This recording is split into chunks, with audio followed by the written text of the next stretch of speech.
Au départ, dans la totalité des branchages, chaque feuille est individuelle. Un peu comme nous, chacun a sa personnalité unique. Est-ce que ça veut dire qu'une est meilleure que l'autre? Pas vraiment. Pas vraiment, tout simplement parce que la totalité de ce feuillage est là pour s'orienter vers la lumière et se gorger de façon à nourrir ce qui la compose, l'arbre et en l'occurrence pour nous, la vie. En me nourrissant de cette lumière, je permets tout simplement à mon intériorité de continuer à vivre. Dans la spiritualité d'aujourd'hui, on est persuadé, qu'il faut s'orienter uniquement vers la lumière. Certes, en me nourrissant de l'intérieur, je continue à vivre, mais qu'est-ce qu'on fait de ce qui m'entoure? Eh bien, aujourd'hui, on en dit que c'est de l'illusion, que ça n'a pas d'incidence. Et oui, il y a du vrai. Et non, il y a bien plus.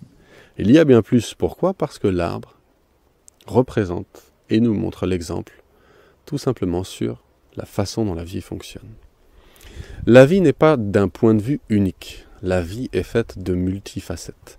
Chaque angle de ces facettes est vrai et compose la vie elle-même. Si on ne regarde les choses que d'un seul angle, on va forcément se limiter. Et en plus, on va dire à l'autre qui lui voit d'un autre angle, ce que tu vois est complètement faux, alors que c'est vrai pour lui. Donc ce qui est important, c'est de regarder la totalité de ce qui compose la vie.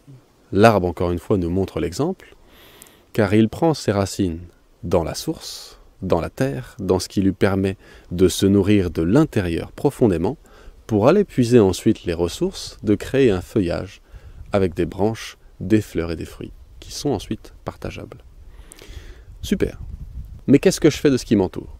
Eh bien là encore c'est intéressant, parce qu'en se nourrissant de l'intérieur, l'arbre produit ses feuilles, fleurs et fruits, mais ils ne sont aussi possibles d'exister que s'ils se nourrissent de la lumière et des éléments qui les entourent.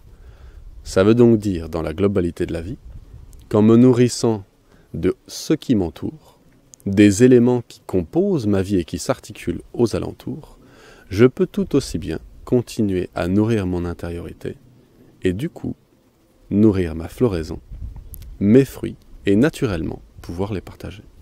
La totalité de ce qui est alentour et intérieur, c'est tout simplement la vie.